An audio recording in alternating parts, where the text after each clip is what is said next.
بسم اللہ الرحمن الرحیم الحمد لأہلہ والصلاة علی اہلہا اما بعد فقد قال اللہ الحکیم فی کتابہ الکریم وہو اصدق الصادقین وقولہ الحق بسم اللہ الرحمن الرحیم ومن آیاتہ خلق السماوات والارض واختلاف السنتکم والوانکم ان فی ذالک لآیات للعالمین۔ صلوات پڑھیں۔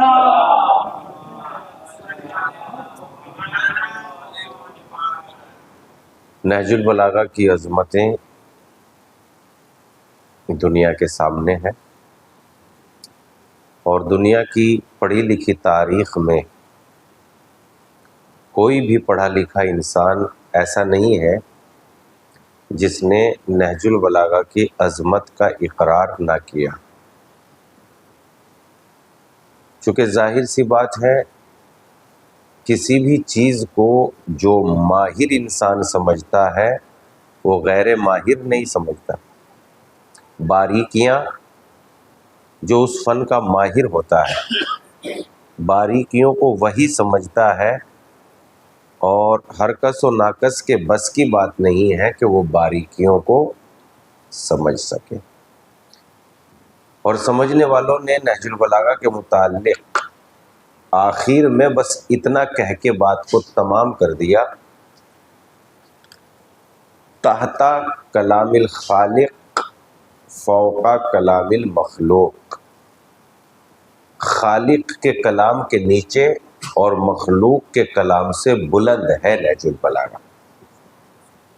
خالق کے کلام کے بعد مخلوق کے کلام میں سب سے زیادہ اہمیت ہے نہج البلاغہ کو، چونکہ جس طریقے سے امام لوگوں کا امام ہوتا ہے، اسی طریقے سے امام کا کلام بھی کلاموں کا امام ہوتا ہے۔ بھئی امام لوگوں کے امام ہے، تو امام کا مطلب کیا ہے؟ امام کا مطلب یہ ہے کہ صفت انسانی میں سب سے اعلیٰ و افضل، جس میں صفت انسانی مکمل کامل ہو گئی ہو، اسے لوگوں کا امام بنایا جاتا ہے۔ اگر لوگوں کا امام ایسے ہی بنا دیا جاتا ہو کہ کسی میں کچھ بھی نہیں اور خدا نے اس کو چاہ لیا تو بس امام بنا دیا، ایسے تو نہیں امام بنایا جاتا۔ اگر ایسے امام بنایا دیا جاتا تو جناب ابراہیم کا امتحان ہی نہ لیا جاتا۔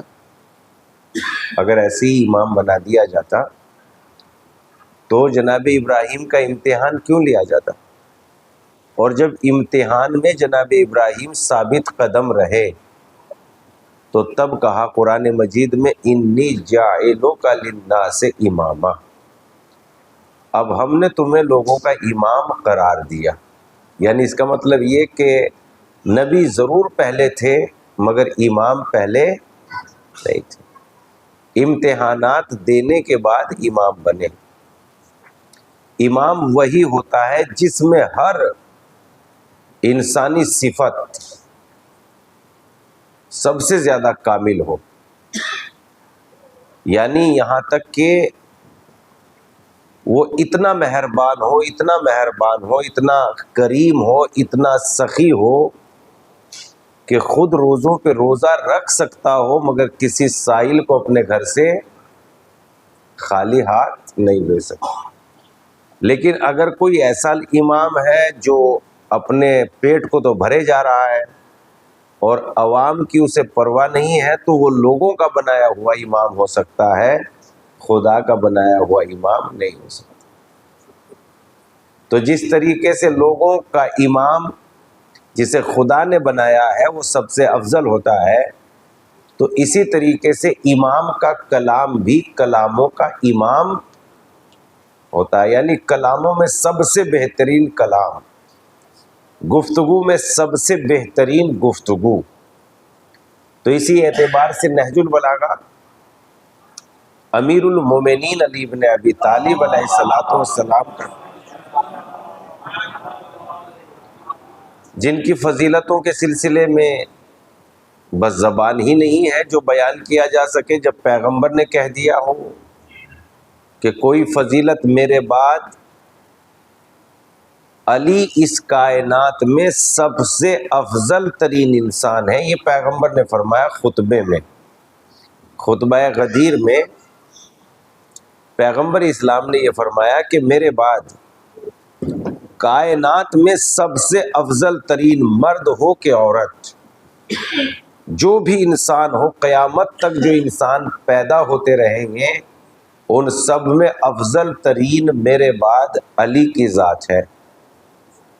تو اب ہم کیا کہہ سکتے ہیں علی علیہ السلام کے سلسلے میں؟ ہم تو پیغمبر کے بارے میں یا ارے ایک عالم کی شان نہیں بیان کر سکتے ہم. ایک عالم اپنی کتنی شان کا مالک ہوتا ہے، اس کی شان نہیں ہم بیان کر سکتے. مثلا مثال کے طور پر مجھے ذرا سی ٹینشن ہوتی ہے اور نیند آنا بند ہو جاتی ہے، ذرا سا دماغ میں کوئی بات لگ جائے، ہلکی سی جس کا کوئی وجود بھی نہ ہو، یعنی ایسی معمولی سی ٹینشن، اور جو پورے ملک کو لیے ہوئے سپر پاور کے مقابلے پہ کھڑا ہو، یقینی صورت میں اگر میرے جیسا کوئی ہوتا تو اسے تو نیند ہی نہیں آنی چاہیے تھی. لیکن اس کی زندگی اور چہرے پہ حساس و بشاشیت یہ دلیل ہے اس بات کی کہ وہ مکمل طور پہ مطمئن ہے اور اطمینان ہے. تو جب ہم ایک عالم کی شان نہیں سمجھ پا رہے ہیں، دیکھیے وہ کسی کے بارے میں ذرا سا منہ کھول دے، جس کے مقابلے پہ ایران کھڑا ہوا ہے وہ ذرا سا کسی کے بارے میں منہ کھول دے تو مثلاً دہشت ملک تک ہی باقی نہیں رہتی، سارے ملکوں میں جو ہے ہماری دہشت طاری ہو جاتی ہے، ظاہر ہو جاتی ہے کہ ہم ڈر رہے ہیں، ہمارے بارے میں فلاں نے ایسا بول دیا. لیکن اللہ کا کمال یہ ہے کہ وہ جو بولتے ہیں وہ اس سے کہیں زیادہ بھاری بولتے ہیں اور اس کے باوجود بھی کچھ نہیں بگاڑ پا رہے. تو ایک عالم کی شان نہیں بیان کر پا رہے ہم، تو جس عالم کا امام علی جیسا ہو، اس عالم کا امام علی ہو، تو اس امام کی وہ ان کا ایک شعر ہے پیام اعظمی صاحب کا، تو شاید مجھے یاد ہوگا نہیں ہوگا، تھوڑا سا خاکہ ذہن میں آ رہا ہے مفہوم.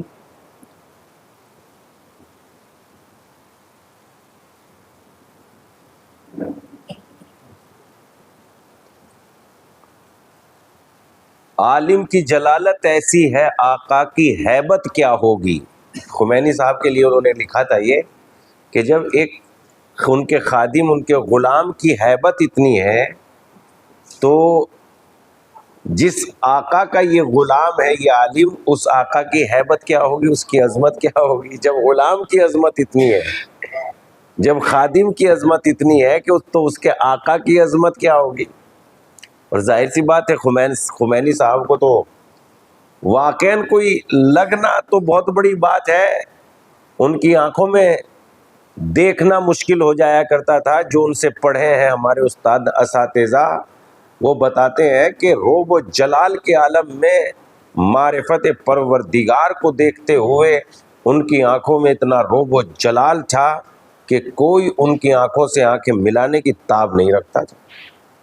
اور وہ ہمیشہ ایسی سر جھکا کے چلتے تھے تاکہ کسی پر اپنا روب و داب نہ طاری ہو جائے، ورنہ لوگ ان کے چہرے کی مثلاً ملاقات سے ڈرتے تھے، خوف کھاتے تھے، اتنا روب و جلال تھا ان کے چہرے میں. اور یہ روب و جلال اسی بات کی بنیاد ہے، جو خدا سے ڈرتا ہے اس سے پوری کائنات ڈرتی ہے. یہ اسی بات کی دلیل ہے. اور خدا سے کون ڈرے گا؟ جو خدا کو پہچانتا ہو. معرفت خدا ہی تقوی الہی کی دلیل ہوتی ہے. تو اس لیے نہج البلاغہ پڑھی لکھی دنیا میں پہچانی ہوئی چیز ہے، اور طول تاریخ میں کوئی پڑھا لکھا ایسا نہیں گزرا جس نے نہج البلاغہ کی عظمت کے سامنے سر نہ جھکایا ہو. بڑے بڑے خطیبوں کو دیکھا، ان سے پوچھا، بڑے بڑے جو دنیا میں نامور خطیب تھے، بولنے میں ان کا کوئی ہاتھ نہیں پکڑ سکتا تھا، ثانی نہیں تھا. ان سے پوچھا گیا اتنے زبردست بے ساختہ خطیب کیسے بن گئے؟ کہ بس نہج البلاغہ کے 4 خطبے یاد کر لیے اور اس کی برکتوں میں اتنی زبان خداوند عالم نے عنایت کر دی کہ آج دنیا میں بولنے والوں میں شمار ہو رہا ہے. جس کے 4 خطبے لوگوں میں اتنی زبان پیدا کر سکتا ہے، اس کے خطبوں کا علم. تو ہم نے کیا کہا کہ پڑھی لکھی دنیا میں نہج البلاغہ ایک ایسی پہچانی ہوئی کتاب ہے کہ جس کے سامنے ہر پڑھے لکھے انسان نے سجدہ کیا ہے، تسلیم کیا ہے، سر جھکایا ہے. محمد حسین عبدہو جو قاہرہ مصر کی یونیورسٹی کے جو سب سے سپر ڈین وغیرہ جو ہوتے ہیں، سب سے زیادہ ذمہ دار انسان گزرے ہیں، انہوں نے نہج البلاغہ پر ایک مقدمہ لکھا ہے، نہج البلاغہ.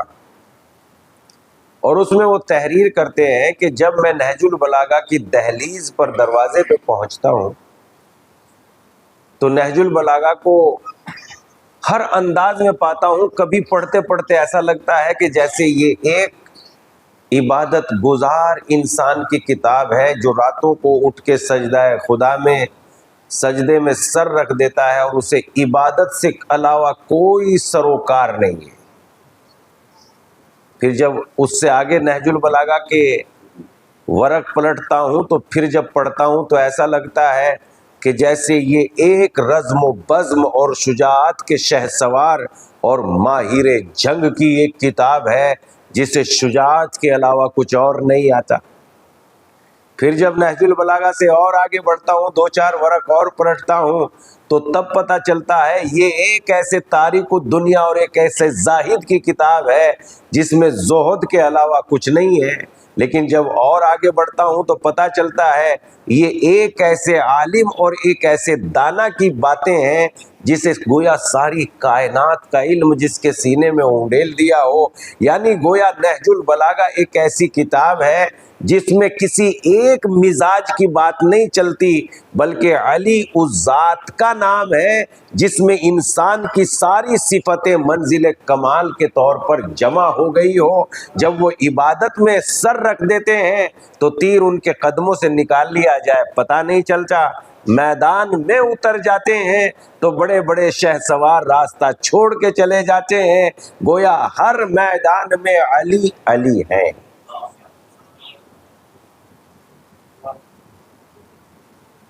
تو اس لحاظ سے نہج البلاغہ کی عظمت ہر پڑھی لکھی دنیا نے نہج البلاغہ کے سامنے سر کی جھکایا ہے، سجدہ کیا ہے، تسلیم کیا ہے. اور آپ کو بھی اندازہ ہو رہا ہوگا کل ہماری گفتگو جو اس سے پہلے سیٹرڈے کو ہوئی، کلمہ نمبر 6 کے بارے میں گفتگو ہوئی تھی آپ کی خدمت میں، 7 کے بارے میں، کلمہ نمبر 7 کے بارے میں گفتگو ہوئی تھی، جس میں امام نے فرمایا تھا الصدقۃ دواء منجے، صدقہ شفا بخش دوا ہے. یعنی صدقہ کئی راستوں سے دوا، شفا بخش دوا ہے. اس سے غریب غربا کی کفالت کی جاتی ہے تو وہ مجرم ہونے سے بچ جاتے ہیں. سماج کے اکثر و بیشتر لوگ مجرم اس بنیاد پر بن جاتے ہیں کہ غربت ان کو جرم کرنے پر تیار. تو جب انسان صدقہ نکالے گا، غریب غربوں کی دیکھ بھال ہوگی تو یقیناً مجرم کم ہوں گے اور تعلیم یافتہ زیادہ ہوں گے. اس کے بعد آج کی گفتگو کلمہ نمبر 8 کے بارے میں ہے، اور اس میں امام علی علیہ الصلوۃ والسلام نے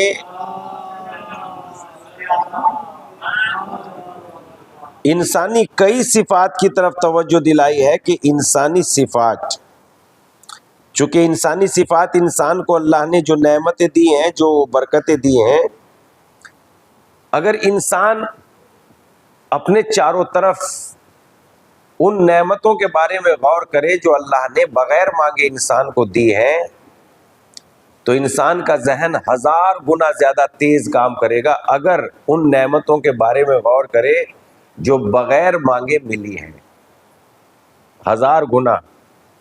لیکن چونکہ انسان جو چیز جتنی زیادہ قریب ہوتی ہے اتنی زیادہ غائب ہو جاتی ہے، جو چیز جتنی زیادہ قریب ہوتی ہے اتنی ہی زیادہ تو اپنے قریب کی نعمتوں کو، اپنے قریب کی نعمتوں کو جو بالکل ہم سے قریب ہے، پہلے تو انہیں دیکھیں کہ جو قریب کی نعمتیں ہیں، جو ہم سے قریب ہیں، اور پھر اس بات پر غور کریں کہ یہ اتنی بڑی بڑی نعمتیں بغیر طلب، بغیر سوال، بغیر مانگے، بغیر چاہے، سب کچھ خزانے، انہی چند باتوں کے چیزوں کے سلسلے میں اس کلمے میں، کلمہ نمبر 8 میں امام کی بات ہوئی ہے، امام کی گفتگو ہوئی ہے۔ ارشاد ہوتا ہے بسم اللہ الرحمن الرحیم وقال علیہ السلام، واو تو یہ میری طرف سے لگ گیا، اس میں واو نہیں ہے، قال علیہ السلام یعنی امیر المومنین علی بن ابی طالب علیہ السلام نے کہا، اعجب لہذا الانسان ینظر بشہم یتکلم بلحم یسمع بعظم یتنفس من خرم، یعنی انسان کی طرف غور کرو، انسان کو بہت غور و فکر کے ساتھ دیکھو، اپنے آپ کو بھی دیکھیں، آپ ایک دوسرے کو بھی دیکھیں، انسان کی بناوٹ کے بارے میں غور کرو، اعجب لہذا الانسان، انسان کی بناوٹ کے بارے میں غور کرو، دیکھو، تعجب سے اسے دیکھو، ینظر بشہم، چربی سے دیکھتا ہے، ینظر بشہم، چربی سے دیکھتا ہے، یتکلم بلحم، گوشت کے لوتھڑے سے بولتا ہے، یسمع بعظم، ہڈی سے سنتا ہے، یتنفس من خرم، ناک سے سانس لیتا ہے، سوراخوں سے سانس لیتا ہے۔ ہر ایک کی وضاحت کے سلسلے میں واقعاً تعجب طلب ہے یہ بات، تعجب طلب ہے یہ چیز، غور و فکر طلب ہے یہ بات کہ انسان کا پورا بدن ہڈی اور گوشت پر ٹھہرا ہوا ہوتا ہے، ہڈی گوشت سے ہڈیوں کو گوشت نے جکڑا ہوا ہوتا ہے، اور گوشت ہڈیوں سے طاقت حاصل کر کے جو ہے قائم رہتا ہے۔ لیکن یہ پورے کا پورا نظام گوشت اور ہڈیوں کا ایک طرف، اور جب بینائی کی بات آتی ہے آنکھوں میں، تو خداوند عالم نے چربی کا ایک ٹکڑا ہمارے مغز یعنی ہمارے یہاں پر جہاں پر آنکھیں ہیں، یہاں پر چربی کا ایک ٹکڑا رکھ دیا، اور خداوند عالم نے اس چربی میں نور اور بینائی پیدا کر دی۔ کیا فرمایا امام نے؟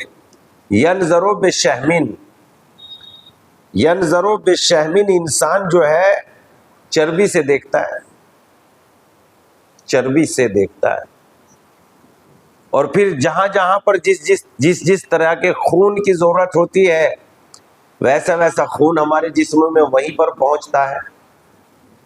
مثلاً جو ہمارے جسم میں خون ہے اس کا رنگ سرخ ہوتا ہے، اگر یہی سرخ رنگ کا خون آنکھ میں پہنچ جائے تو آنکھ پہ ایک پردہ سا حائل ہو جائے گا اور آنکھ دیکھ نہیں پائے گی۔ تو پھر نظام کیا ہے قدرت کا؟ نظام یہ ہے مالک کا کہ جب یہ خون پوری باڈی میں، پورے جسم میں گردش کرتا ہے تو آنکھ میں پہنچتے پہنچتے یہ سفید بن جاتا ہے، اور قدرت آنکھ کو ویسا ہی خون پہنچاتی ہے جیسی آنکھ کو ضرورت ہوتی ہے۔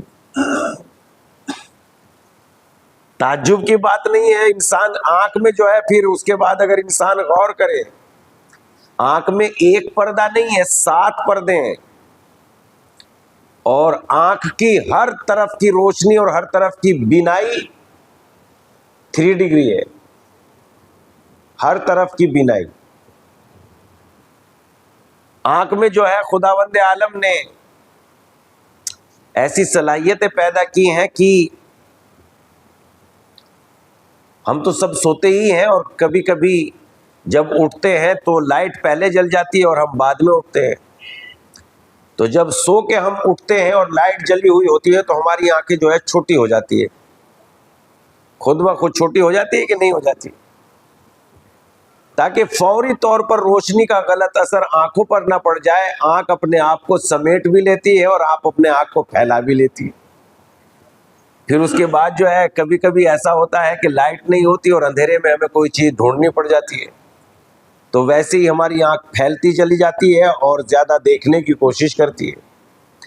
پھر اس کے بعد نزدیک سے بھی اتنی دیکھتی ہے اور دور سے بھی دیکھتی ہے.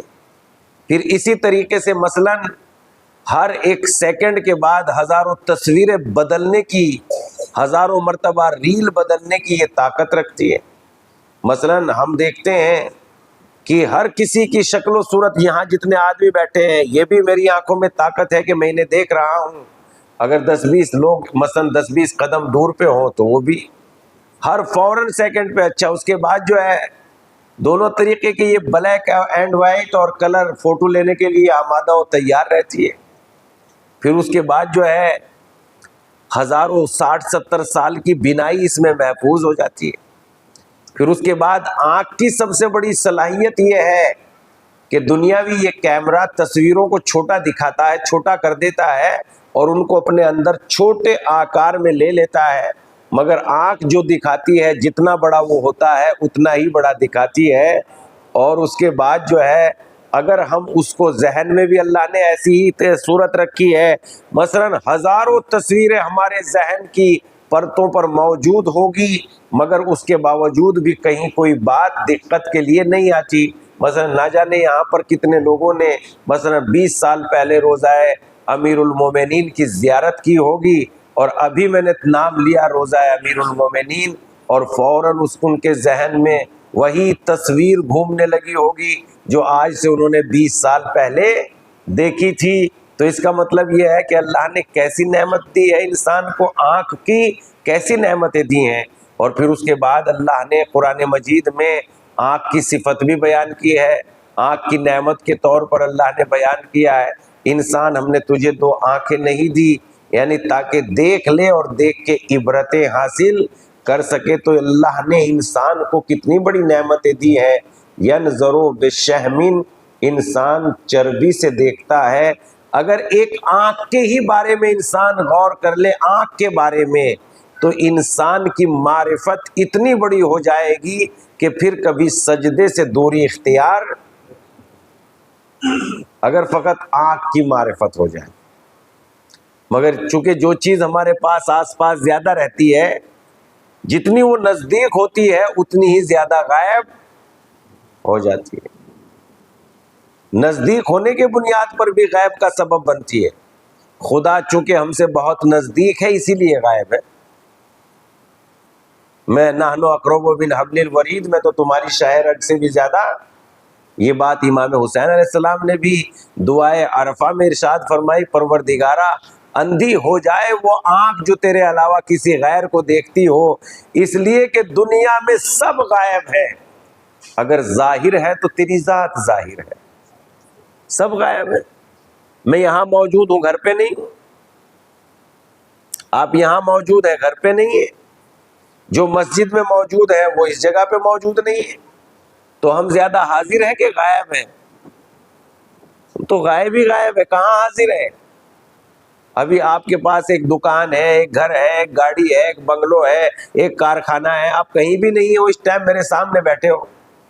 تو یہ ساری چیز آپ کی ملکیت میں ہے مگر ہر چیز سے آپ دور ہیں. گھر سے بھی دور ہیں، گاڑی سے بھی دور ہے، بنگلو سے بھی دور ہے، دکان سے بھی دور ہے. تو حاضر کہاں ہیں جناب؟ آپ حاضر ہیں آپ.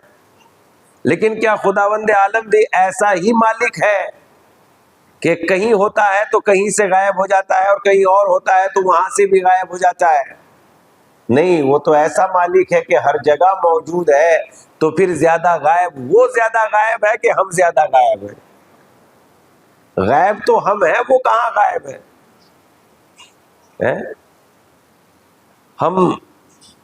ہمارے کھیت میں ایک امرود کا پیڑ کھڑا ہوا تھا، 2-3 امرود لگے ہوئے تھے. ہم اس کے جو ہے پتا تھا ہمیں کہاں امرود لگے ہوئے ہیں. تو امرود ہمیں اگلے دن دکھائی نہیں دیے تو لگا کسی نے توڑ لیے. اب توڑ لیے تو یہ سمجھ میں نہیں آ رہا تھا کدھر سے آیا تھا. تو اس کھیت میں چاروں طرف تو یقیناً کھیتی ہوتے ہیں، جہاں کھیتی ہوتی ہے چاروں طرف کھیت ہی ہوتے ہیں. تو اب یہ ڈھونڈنا تھا کہ یہ آیا کدھر سے. تو اس کھیت کو دیکھا جس کھیت میں پانی تھا، ادھر سے تو آیا نہیں آیا، تو ادھر سے دیکھا ادھر سے نہیں آیا، ادھر سے دیکھا ادھر سے نہیں آیا. تو ایک کھیت میں قدموں کے نشانات بنے ہوئے تھے، سمجھ میں آ گیا کہ آنے والا ادھر سے آیا ہے۔ تو یعنی اگر پیروں کے بنے ہوئے نشان دیکھ جاتے ہیں تو سمجھ میں آ جاتا ہے کہ آنے والا ادھر سے آیا ہے، اور بنے ہوئے پیروں کو دیکھنے کے بعد نہیں پتا چلتا کہ بنانے والا کتنا قادر مطلق ہے۔ بھئی یہ پیر بنائے بھی تو کسی نے، یہ آسمان بنائے بھی تو کسی نے، یہ زمین کسی نے بنائی کہ نہیں بنائی؟ تو اس اعتبار سے بس خدا کی ذات ہی ظاہر ہے اور کوئی ظاہر نہیں ہے۔ تو اگر واقعی انسان کو آنکھ کی نعمت، اگر سب کچھ ہوتا، طاقت ہوتی، بدن میں اچھے خاصے مضبوط لمبے چوڑے تقریباً 5-6-7 فٹ کے ہوتے، ساری نعمتیں ہوتی، اور بس یہ آنکھوں کی بینائی نہ ہوتی، دیکھیے دنیا کیسی اندھیری ہو چکی ہوتی۔ دنیا میں اندھیری کے علاوہ، اندھیرے علاوہ کوئی چیز رہ ہی نہ جاتی، چونکہ دنیا کے منظر آنکھوں کی وجہ سے انسان کو روشنی عنایت کرتے ہیں۔ تو اس کے بعد جو ہے ہم دیکھتے ہیں کہ آنکھ کتنی زندہ ہے۔ آنکھوں کی بے پناہ صلاحیتیں اس لیے پائی جاتی ہے کہ اللہ نے آنکھوں میں بڑی برکت، جیسا کہ یہ بھی قرآن مجید کی وہی آیت لکھ رہے ہیں، الم نجعل لہ عینین، کیا ہم نے اس لیے 2 آنکھیں قرار نہیں دی، تیرے لیے 2 آنکھیں نہیں بنائی؟ تو یہ آنکھیں خداوند عالم کی بہت بڑی نعمت ہیں، مگر چونکہ ہم اس بارے میں سوچتے ہی نہیں، غور ہی نہیں کرتے، تو اس لیے نعمتوں کا ہمیں اندازہ نہیں ہو رہا۔ دوسری چیز جس کی طرف امام نے یہاں پر انسان کی طرف توجہ دلائی ہوئی، یتکلم بلحم، اور انسان گوشت کے لوتھڑے سے بولتا ہے، گوشت سے بولتا ہے۔ اگر واقعی زبان کی بناوٹ کو دیکھا جائے تو کتنی نرم و نازک ہے زبان، اور اس کے بعد بھی خداوند عالم نے زبان میں اتنی صلاحیتیں رکھ دی ہے کہ جو چاہے الفاظ آسانی سے ادا کر لے جاتی ہے۔ مثلا جیسے ہم کہہ رہے ہیں بار بار زبان، اس میں 3 چیزیں ہیں۔ زبان میں سب سے پہلے لفظ زے ہے، زے، لفظ زے ہے زبان میں، تو سب سے پہلے تو یہ زے کے تلفظ کو ادا کرتی ہے زبان، زے، اور پھر زے کے تلفظ کو ادا کرنے کے بعد بے کے تلفظ پہ آتی ہے زا با، اور پھر بے کے تلفظ پہ آنے کے بعد فوراً الف کے تلفظ پہ جاتی ہے زبا، اور پھر بے الف کے تلفظ پہ جانے کے بعد نون کے تلفظ پہ آ جاتی ہے۔ اور آپ ان تمام الفاظ کے تلفظ کو دیکھیے کہ جب ہم زے ادا کرتے ہیں تو زبان کہیں اور لگتی ہے، بے ادا کرتے ہیں تو زبان کی نوک کہیں اور لگتی ہے، الف ادا کرتے ہیں تو زبان کی حرکت کچھ اور ہو جاتی ہے، اور نون ادا کرتے ہیں تو زبان کی حرکت کچھ اور ہو جاتی ہے، اور ہمیں زحمت بھی نہیں کوئی ہوتی، اور بہت آسانی سے ہماری زبان تمام الفاظ کا تلفظ کرتی ہوئی گزر جاتی ہے، اور اس کے بعد بھی کوئی زحمت۔ امام نے کیا فرمایا؟ یتکلم بلحم، انسان گوشت سے بولتا ہے، گوشت کے ذریعے، اور پھر اس کے بعد اگر تھوڑی سی سخت بنا دیتا اس زبان کو تو یقینی صورت میں تب بھی نہیں بول پاتے۔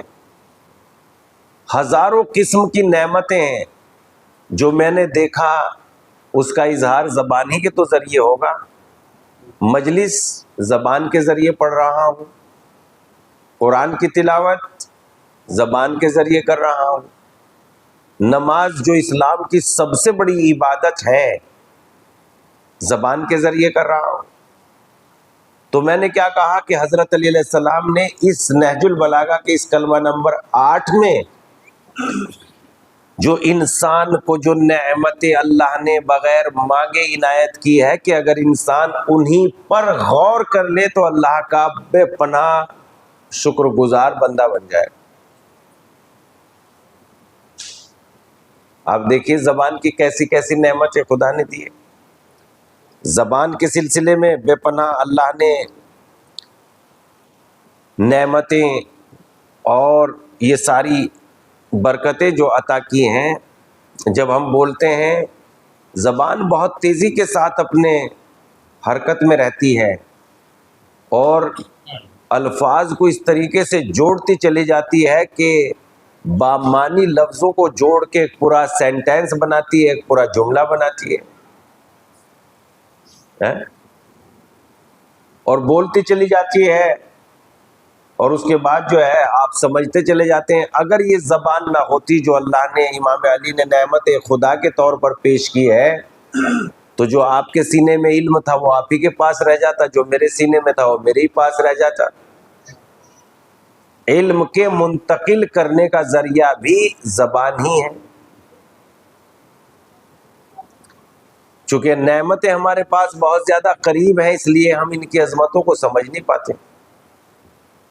پھر اس کے بعد خداوند عالم نے زبان کو نرم و نازک تاکہ الفاظ کی ادائیگی بہت عمدہ طریقے سے ہو جائے، تو خداوند عالم نے زبان کے اوپر ایک لعاب دہن پیدا کر دیا، ایک لعاب پیدا کر دیا، ایک پانی پیدا کر دیا۔ وہ پانی ہماری زبان کو نرم و نازک بنائے رکھتا ہے، تر و تازہ رکھتا ہے۔ جتنی مرتبہ آپ بولتے ہیں، زیادہ اگر بولتے ہیں تو وہ پانی کی رفتار، یعنی اس کی پیدائش میں، اس کے بننے میں پانی جو ہمارے منہ میں ہوتا ہے، جتنا ہم زیادہ بولتے ہیں اتنا ہی پانی کے بننے میں اضافہ ہو جاتا ہے، یعنی پانی زیادہ بننے لگتا ہے۔ چونکہ جتنا ہم زیادہ بولتے ہیں تو بدن کی انرجی اتنی ہی زیادہ استعمال ہوتی ہے، اور زبان چونکہ خشک نہ ہو جائے تو زیادہ تعداد میں پانی منہ میں پیدا ہونے لگتا ہے، اور وہ پانی ہماری زبان کو نرم و نازک بنائے رکھتا ہے اور ہمیں بولنے کی صلاحیت عطا کرتا رہتا ہے۔ اگر سب کچھ زبان بھی ہو، دانت بھی ہو، حلق بھی ہو، سب کچھ ہو، مگر یہ جو لعاب دہن اللہ نے پانی میں پیدا کیا، ہمارے منہ میں پیدا کیا ہے، اگر یہ لعاب دہن نہ ہو تو ہماری زبان بولنے کی طاقت نہیں رکھ سکتی۔ تو اسی لحاظ سے جو چند باتیں امام علی نے اس کلمہ نمبر 8 میں پیش کی، اعجب لہذا الانسان ینظر بشحم ویتکلم بلحم ویسمع بعدم ویتنفس من خرم، انسان کو تعجب سے دیکھو کہ اللہ نے اسے کیسی کیسی نعمتیں دی ہے۔ ینظر بشحم، چربی سے دیکھتا ہے، یتکلم بلحم، گوشت سے بولتا ہے، اور پھر اس کے بعد اللہ نے اس زبان میں تمام قسم کے لہجے اللہ نے اس زبان میں قرار دیے ہیں، تمام قسم کے لہجے، دوست، دشمن، بچے، بوڑھے، جوان، جنگ کے فنون، سب کے سب اس زبان میں اللہ نے سارے فنون رکھ دیے خداوند عالم نے۔ پھر اس کے بعد یہ زبان جب گویا ہوتی ہے، بولتی ہے، تو اس کی گویائی میں خداوند عالم نے ایک حکمت رکھی ہے، اور حکمت یہ ہے کہ دنیا میں جتنی زبانیں پائی جاتی ہے، جتنی بھی آوازیں نکل سکتی ہے اس زبان سے، اتنی ہی زبانیں پائی جاتی ہے اس دنیا میں۔ ہر آواز ایک زبان ہے، اردو کا لہجہ الگ ہے، عربی کا لہجہ الگ ہے، فارسی کا لہجہ الگ ہے، تیلگو کا لہجہ الگ ہے، بنگالی کا لہجہ الگ ہے، گجراتی کا لہجہ الگ ہے۔ کتنی زبانیں ہیں؟ 3000 زبانیں وہ ہیں جن کی الفابیٹس موجود ہیں، 3000 زبانیں۔ تو گویا 3000 زبانیں، یہ زبان چھوٹی سی ایک اللہ کی نعمت ہے، ذرا سی، مشکل سے بہت ہوگی تو 3-4 انچ کی ہوگی بس، اس سے زیادہ تو شاید نہیں، 5 انچ کی ہوگی بس، اور اس میں 3000 تو زبانیں وہ ہیں جن کے الفابیٹس موجود ہیں، اور سب کا انداز الگ ہے، سب کے لہجے الگ ہیں۔ آپ غور کریں، مثلا جس طریقے سے میں اردو میں بول رہا ہوں اسی طریقے سے انگریزی میں تو نہیں بول سکتا، پورا ہی لہجہ بدل جاتا ہے۔ اردو میں نے کہا شکریہ، انگریزی میں نے کہا تھینک یو، بدل گیا نا پورے کا پورا لہجہ، پورے کا پورا ہی لہجہ چینج ہو جاتا ہے، بدل جاتا ہے۔ اردو میں نے کہا بدل جاتا ہے، انگریزی میں نے کہا چینج ہو جاتا ہے۔ تو اس اعتبار سے بدل جاتا ہے تو یہ بے کا تلفظ آیا شروع میں اور ادھر چینج ہو جاتا ہے تو چے کا تلفظ شروع میں آیا. تو اس اعتبار سے آپ غور کریں کتنی زبانیں ہیں اور کتنے لہجے ہیں. اللہ نے ایک چھوٹی سی زبان میں ہزاروں لہجے رکھ دیے ہیں. اور کہیں یہ زبان اللہ کے حکم کی اگر متی ہو جائے, کہیں خدا نہ خواستہ ایسا ہو, جبکہ ایسا ہوتا نہیں, چونکہ ہم تو اپنی زبانوں کو غیبت میں استعمال کرنے کے عادی ہیں, برائیوں میں استعمال کرنے کے عادی ہیں. اے کاش کہ ایسا ہو جائے کہ یہ زبان حکم خدا کے مطابق اگر ہو جائے تو پھر اس میں اتنی طاقت پیدا ہوتی ہے کہ یہ پوری کائنات کو بدل دیتی ہے. پھر اس زبان میں اتنی طاقت پیدا ہو جاتی ہے کہ یہ پوری کائنات کو بدل دیتی ہے اگر یہ حکم پروردگار کے مطابق ہو جاتی ہے. یعنی اتنا ہی بولتی ہے جتنا خداوند عالم چاہتا ہے, اور ہر اس جگہ پر خاموش رہتی ہے جہاں خداوند عالم بولنے کا حکم. تو پھر اس زبان کی عظمتوں کو کوئی بیان نہیں کر سکتا. لیکن اگر یہ حکم خدا کی مخالفت میں کھلنے لگتی ہے تو یہی شمر کی زبان بھی ہو جاتی ہے, پسر کے پسر سعد کی زبان بھی ہو جاتی ہے. لیکن اگر یہی زبان حکم خدا میں بولنے لگتی ہے تو لہجہ علی اختیار کر لیتی ہے, کلام امام حسین بن جاتی ہے. بس اللہ کے حکم کو, اس کو جو ہے اس زبان کو اللہ کے حکم کے مطابق چلنا ضروری ہے. اگر کہیں یہ خدا کے حکم کے مطابق ہو جائے تو پھر اس زبان میں ساری کائنات کو بدلنے کی طاقت ہے.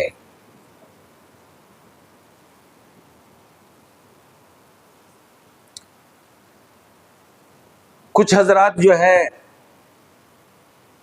کربلا گئے ہوئے تھے زیارت کرنے کے لیے, بھیڑ بھاڑ لگی ہوئی تھی. بچے, سب کے گھر میں بچے ہوتے ہیں, سمجھتے تو ہیں نہیں, شرارتی ہوتے ہیں. اچھا ماں باپ بھی سمجھتے ہیں کہ ہم بھی بچپن میں ایسے ہی, تو یہ کیسے سمجھ جائیں گے اتنی جلدی. ایک بچہ تیسری منزل سے کربلا میں گرنے لگا, نیچے پبلک میں شور مچا, بچہ گر گیا, بچہ گر گیا, بچہ گر گیا. اسی پبلک میں ایک بزرگوار بھی تھے, انہوں نے ایسے ہاتھ کر کے کہا بیٹا رک جا. یہ ہوا میں رک گیا بچہ. لوگوں نے تعجب کیا کہ بہت بڑی بات ہے صاحب. کہا نہیں کوئی بڑی بات نہیں. کہا کیا کرتے ہو؟ کہا کچھ بھی نہیں کرتے, ایک عام سی سادہ سی زندگی گزارتے ہیں. کہا پھر آپ کی زبان میں تو اتنی پاور ہے کہ آپ نے کہا بیٹا رک جا تو بچہ رک گیا, تو یہ ہوا کیسے؟ کہا بالکل سمپل سی بات ہے. جب سے زندگی کی ہوش باہوش زندگی جب سے شروع ہوئی ہے, کوئی بات زندگی میں ایسی نہیں ہے جو خدا کی نہ مانی ہو. کوئی بات زندگی میں ایسی نہیں ہے جو خدا کی نہ مانی ہو. تو اگر آج خدا نے بندے کی مان لی ہو تو اس میں تعجب کی کیا بات ہے؟ اور ہوتا ہی ایسا ہے. بندہ جو ہے ہر جگہ غلطی کرتا ہے. ایک آدمی بیچارہ بہرا تھا, بہرا, سنتا نہیں تھا, سنتا, اور اسے شرم بھی بہت آتی تھی کہ لوگ میرے بارے میں جان جائیں کہ میں بہرا ہوں. اس کے پڑوس میں ایک آدمی بیمار ہو گیا. مولانا روم نے یہ واقعہ درج کیا ہے, مجھے ایک عظیم عالم دین نے سنایا. آج صبح کی ہی بات ہے, آج ہی سنا رہے تھے ہم. اس کو بیچارے کو یہ انداز تھا کہ مجھے کوئی یہ نہ سمجھ پائے کہ میں بہرا ہوں. پڑوس میں ایک آدمی بیمار ہو گیا. اس نے اپنے ذہن میں کچھ سوالات تیار کیے کہ میں یہ پوچھوں گا تو وہ یہی جواب دیں گے, اس کے علاوہ اس کا کوئی جواب نہیں. اس سے میرا راز بھی چھپا رہے گا اور یہ میں جو ہوں اس کی عیادت بھی کر لوں گا. اس نے مثلا پہلے ذہن میں یہ سوچا بھائی کیسے ہو, وہ کہے گا الحمدللہ ٹھیک ہوں، چلو میں جواب دوں گا شکرن للہ آپ تھوڑا روبہ صحت ہیں۔ دوسری مرتبہ میں یہ کہوں گا کہ کس طبیب کو دکھایا، تو مجھے فلاں طبیب کا نام بتائیں گے، میں کہوں گا بہت زبردست، واقعاً وہ تو بہت بڑھیا طبیب ہے۔ یہ چند ایسے ہی سوال لے کے جو ہے گیا اپنے پڑوسی کی عیادت کرنے کے لیے۔ اس نے سب سے پہلے کہا کہ بھائی کیسے ہو؟ کہا بہت تیز درد ہو رہا ہے، شدت سے تڑپ رہا ہوں۔ اس نے کہا الحمدللہ۔ تو ہمارا رابطہ بھی خدا سے کچھ ایسا ہی ہے، ہمارا رابطہ خدا سے کچھ ایسا ہی ہے، اس کی کوئی بات نہیں مانتے اور اس سے چاہتے ہیں کہ وہ ہماری ہر بات مان لے۔ کاش بات واضح ہو جاتی۔ ایک صلوات پڑھ دے محمد۔ اور اپنے ذہن میں خیال بنا لیتے ہیں کہ خدا سے یہ کہیں گے اور خدا کا جواب یہ ہوگا اور یہ ہوگا اور وہ ہوگا۔ اس نے کہا کس طبیب کو دکھایا ہے؟ کہا ملک الموت کو۔ کہا بہت زبردست طبیب ہے۔ تو اس نے شور مچا کے کہا کہ اسے نکالو یہاں سے باہر۔ تو ہمارا رابطہ بھی خدا سے کچھ ایسا ہی ہے، ہم اس کی کچھ ماننے کے لیے تیار نہیں ہیں، اور اپنی ہر بات منوانے کے لیے سگریٹ پی کے، بیڑی پی کے، گٹکے کھا کے، تمباکو کھا کے صحت میں نے اپنی خراب کی، اب کہہ رہا ہوں لیے بیٹھا ہوں مسلے پہ پروردگار شفا دے دے۔ تو اس نے تو پہلے ہی منع کیا تھا کہ بھائی ان چیزوں کے نزدیک نہ جانا۔ تو ہم سب ایسے ہی ہیں جیسے وہ بہرا اپنے پڑوسی کی عیادت کرنے کے لیے گیا تاکہ میرا عیب نہ ظاہر ہو کہ میں بہرا ہوں، تو ہمارا بھی تعلق خدا سے کچھ ایسا ہی ہے، اس سے ہر بات منوانا چاہتے ہیں، اس کی کوئی بات ماننا نہیں چاہتے۔ اگر ہم اس کی بات مان لیں تو کیا کہنا، اگر زبان اس کے حکم کے مطابق چل جائے تو پھر کائنات میں کوئی چیز ایسی نہیں ہے جو ہماری بات کی رد کر دے، ہمارے حکم کو رد کر دے۔ نبی ہونا واقعاً بہت بڑی بات ہے، مگر نبی سے پہلے انسان ہونا بہت بڑی بات ہے۔ اگر نبوت رسالت بہت بڑی بات ہوتی ابدیت سے پہلے تو خداوند عالم تشہد میں یہ نہ کہتا اشہد ان لا الہ الا اللہ وحدہ لا شریک لہ واشہد ان محمدا عبدہ ورسولہ۔ پہلے بندے ہیں بعد میں رسول ہے، یعنی انسان ہونا سب سے بڑا کمال ہے۔ نبی بھی پہلے انسان ہے بعد میں نبی ہے۔ تو اللہ نے تو سب سے زیادہ کمال ہم لوگوں کو دیا ہے کہ انسان بنایا ہے۔ تو اس اعتبار سے اگر ہماری زبان حکم خدا کے مطابق بس جتنا وہ چاہتا ہے ہم اس زبان کو، پیغمبر اسلام کی زبان حکم خدا کے مطابق ڈھلی ہوئی تھی، لوگوں نے مخالفین نے آ کے کہا کہ ہم تو آپ پر ایمان لے آئیں گے اگر آپ اس درخت کو حکم دیں کہ یہ آپ کے پاس چل کے آ جائے۔ وہ یہ سمجھ رہے تھے کہ ایسا تو ہو ہی نہیں سکتا۔ پیغمبر نے درخت کو آواز دی، درخت جو ہے پیغمبر اسلام کے بالکل ایک دم قریب آ گیا اور اپنی شاخوں کو اس طریقے سے جھکا دیا جیسے رسالت ماب سے لپٹنا چاہتا تھا، اور کچھ شاخیں جو ہے رسالت ماب کے اوپر تھی اور کچھ شاخیں امیر المومنین کے اوپر تھی، اور جو پیغمبر پر اعتراض کرنے کے لیے آئے تھے ادھر سے تو شاخیں یوں ہو کے کھڑی ہو گئی تھی۔ یعنی پتہ چلتا ہے، دیکھیے آپ غور کیجئے، تو اگر واقعاً انسان کی زبان حکم خدا کے مطابق ہو جائے، پھر ان لوگوں نے کہا ٹھیک ہے یہ تو آپ نے کر دکھایا، اب اس درخت سے کہیے کہ پیچھے جائے، واپس جائے، ہم آپ پہ ایمان لے آئیں گے۔ اللہ کے نبی نے پھر حکم دیا پیچھے چلے جائے، یہ درخت پیچھے چلا گیا۔ پھر اس کے بعد کہا کہ ٹھیک ہے آپ نے یہ دو باتیں تو کر دکھائی، اب آپ اس درخت کو یہ حکم دیجئے کہ آدھا وہیں رکا رہے اور آدھا آپ کے پاس آ جائے۔ پیغمبر اسلام نے پھر کہا، آدھا کٹ کے درخت جو ہے پیغمبر اسلام کی خدمت میں آ گیا، آدھا بالکل بیچ سے دو ٹکڑے ہو کے لمبئی کی صورت میں۔ لیکن انہوں نے کیا کہا، آپ تو جادوگر ہو، آپ تو انسان کا کچھ تعلق ایسا یہ ہے کہ ماننے کے لیے بالکل تیار نہیں ہے کسی بھی صورت میں، یعنی اسے کوئی بات ماننی ہی نہیں ہے.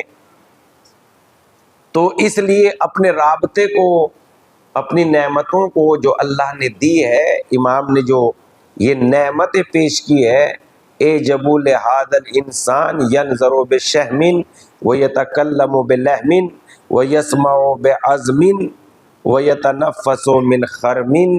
انسان کی عظمت کو دیکھو، تعجب سے اسے دیکھو. یتکلم کیا کہا؟ ینظر بشہم، چربی سے دیکھتا ہے. یتکلم بلحم، گوشت سے بولتا ہے. یسمع بعظم، ہڈیوں سے سنتا ہے. یتنفس من خرب، دو سوراخوں سے سانس لیتا ہے. تو اللہ کی بارگاہ میں دعا کرتے ہیں کہ انشاءاللہ نہج البلاغہ کو ہمیں سمجھنے سننے کی توفیق عنایت فرمائے. میں یہ کلاس ابھی تھوڑی سی دلچسپی سے اس لیے بھی لے رہا ہوں کہ ممکن ہے کہ میں 25 نومبر کو انڈیا سے ہی باہر چلا جاؤں، اور ویسے ہی یہ بیچاری کلاس جو ہے بڑی محروم سی ہے. 2 مہینے تو محرم میں بند ہو جاتی ہے، 1 مہینہ جو ہے رمضان مبارک میں ختم ہو جاتی ہے، اور پھر جو ہے کبھی مجلسوں کی بھی بھیڑ بھاڑ ہوتی ہے تو ہم منع کر دیتے ہیں، نہیں آج تو ہم مجلس پڑھنے جا رہے ہیں، آج نہیں آ رہے. تو اس اعتبار سے مشکل سے 4-6 کلاسیں ہوئی ہوں گی، 3-4 کلاسیں ہوئی ہوں گی، اور بہت ہوگی تو 1-2 کلاس اور ہوگی. ویسے تو ہمارا 20 دسمبر تک آنے کا ارادہ ہے،